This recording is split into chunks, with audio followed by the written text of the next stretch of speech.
দেশৰ প্ৰধানমন্ত্ৰী নৰেন্দ্ৰ মোদী ৰাছিয়াৰ ৰাষ্ট্ৰপতি পুটিনৰ সন্মুখত সৰ্বানন্দ সোণোৱালে কি ক'লে ৰাছিয়াৰ ৰাষ্ট্ৰপতি আৰু দেশৰ প্ৰধানমন্ত্ৰী নৰেন্দ্ৰ মোদীয়ে হঠাৎ ভাঙি পেলালে প্ৰটকল বন্ধুত্বৰ ক্ষেত্ৰত কোনো প্ৰটকল নাই প্ৰথম অৱস্থাতেই বন্ধুত্বক সাবতি ল'লে তাৰ পিছত নিজৰ গন্তব্যস্থান গ'ল বহুত কিবা কিবি কথা পাতিলে দুদিনৰ বাবে পুটিন কিন্তু চিন্তাত পৰিছে আমেৰিকা অহা সপ্তাহত জুবিন গাৰ্গে ন্যায় পোৱাটো এক প্ৰকাৰ নিশ্চিত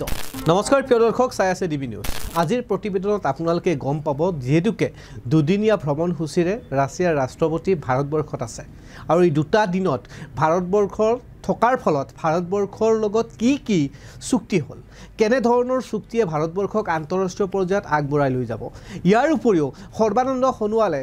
দেশৰ প্ৰধানমন্ত্ৰী নৰেন্দ্ৰ মোদী আৰু ৰাছিয়াৰ ৰাষ্ট্ৰপতি পুটিনৰ সন্মুখত কি ক'লে আপোনালোকক জনাম ৰাছিয়াৰ ৰাষ্ট্ৰপতি পুটিন আৰু দেশৰ প্ৰধানমন্ত্ৰী নৰেন্দ্ৰ মোদীয়ে ভাঙি পেলালে সকলো প্ৰটকল তেওঁলোকক এতিয়া প্ৰটকল নালাগে কাৰণ দুই বন্ধুৱে লগ হৈছে আনকি বিমানবন্দৰত যেতিয়া আদৰিলে প্ৰধানমন্ত্ৰীয়ে পুটিনক তেতিয়াও দেখা পোৱা গ'ল ভাৰতবৰ্ষৰ প্ৰধানমন্ত্ৰী নৰেন্দ্ৰ মোদীয়ে যেন এজন বন্ধুক আদৰিছে আৰু তাৰ পাছত দেশৰ প্ৰধানমন্ত্ৰী নৰেন্দ্ৰ মোদী আৰু সমান্তৰালভাৱে ৰাছিয়াৰ ৰাষ্ট্ৰপতি পুটিন কোনো ধৰণৰ প্ৰটকল নাৰাখিলে প্ৰটকল ব্ৰেক কৰি দিলে আৰু এখন বগা ৰঙৰ ফৰচুনাৰ বাহনত দুয়ে উঠিল তাৰ পিছত কেইবাটাও কথা এই প্ৰতিবেদনত বিশ্লেষণ কৰিম কি লাভ হ'ব ভাৰতবৰ্ষত উপস্থিত হোৱাৰ ফলত পুটিন তাৰ পূৰ্বে আজিৰ দিনটোত ঘটা কেইটামান বিশেষ খবৰ আপোনালোকক দিব বিচাৰিছোঁ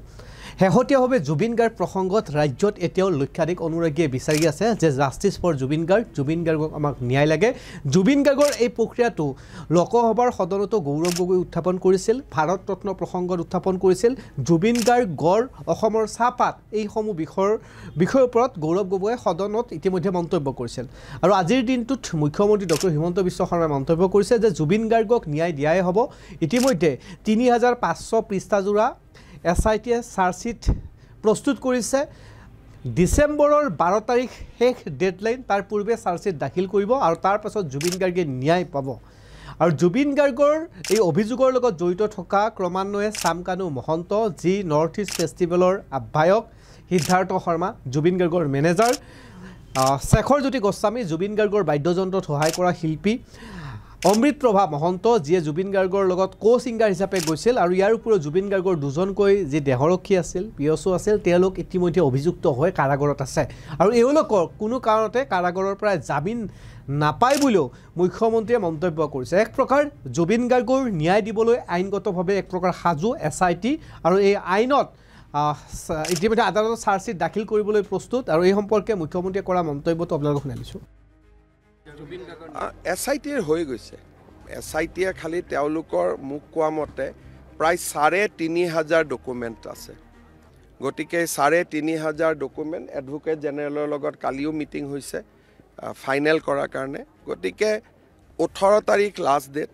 6 পৰা 12 তাৰিখৰ ভিতৰত তেওঁলোকে দি দিব কাৰণ আমাক 18 তাৰিখৰ আগত আমি দিবই লাগিব কাৰণ নহ'লে জেলত থকা মানুহকেইজনে জামিন পাই যাব সেইকাৰণে 18 তাৰিখৰ আগত আমি দিয়াটো আইনৰ মতে আমি বাধ্য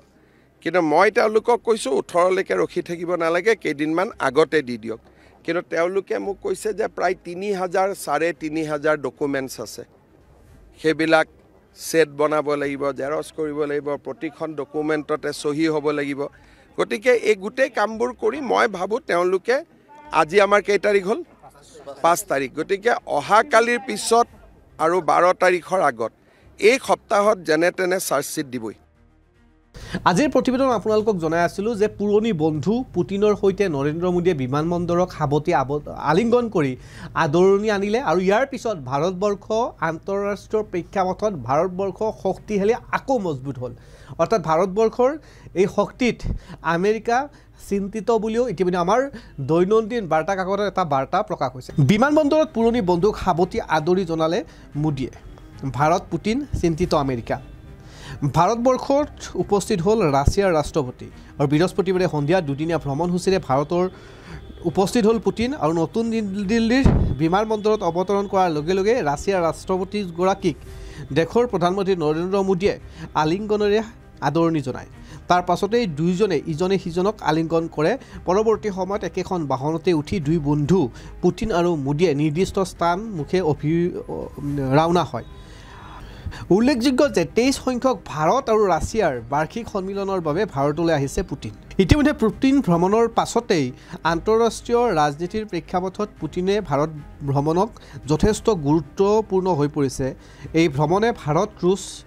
সহযোগিতাক অধিক বিকশিত কৰি তুলিব বুলি আশা কৰা হৈছে। স্বাভাৱিকভাৱে ৰুছ ৰাষ্ট্ৰপতি পুটিনৰ এই ভ্ৰমণত বিশ্বৰ ৰাজনীতিয়ে এতিয়া এক চৰ্চিত বিষয়।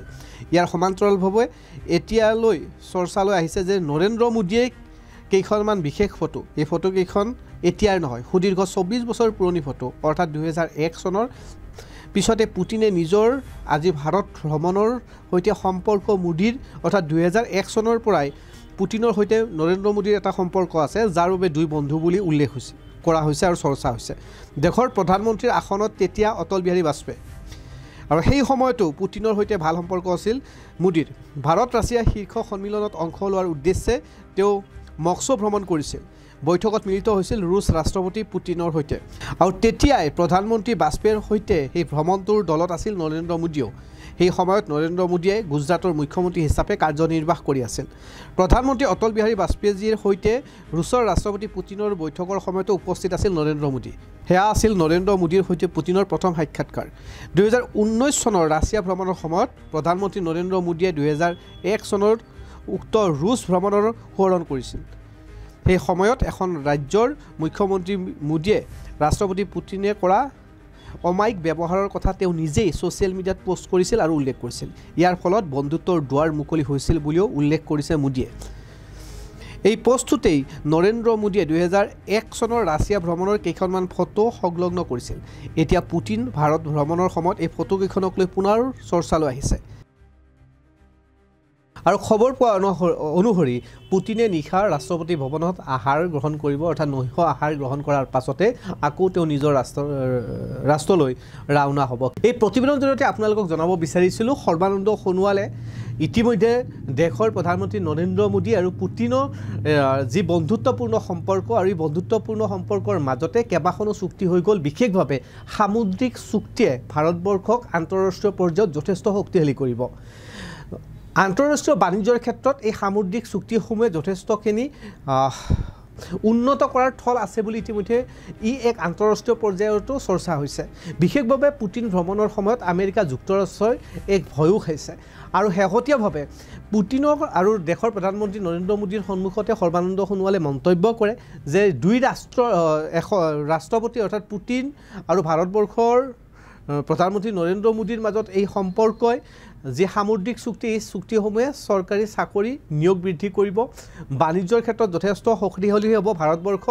ইয়াৰ উপৰিও ভাৰতবৰ্ষখনত বিশেষভাৱে এটা শ্লোগান লৈ ভাৰতবৰ্ষই আগবাঢ়িছে, সেয়া হৈছে মেক ইন ইণ্ডিয়াক শক্তিশালী কৰিব লাগে। ভাৰতবৰ্ষৰ দ্বাৰা উৎপাদিত বিভিন্ন ধৰণৰ সা সামগ্ৰী বিশ্বৰ দৰবাৰত সামুদ্ৰিক পৃষ্ঠৰ জৰিয়তে, অৰ্থাৎ সমুদ্ৰ পৃষ্ঠৰ জৰিয়তে ইয়াৰ বেপাৰ বাণিজ্য কৰাৰ ক্ষেত্ৰত সুচল হ'ব। এতিয়া ৰাছিয়াৰ লগত ভাৰতবৰ্ষৰ এইসমূহ চুক্তিয়ে যথেষ্ট শক্তিশালী হ'ব বুলি সৰ্বানন্দ সোণোৱালে মন্তব্য কৰিলে।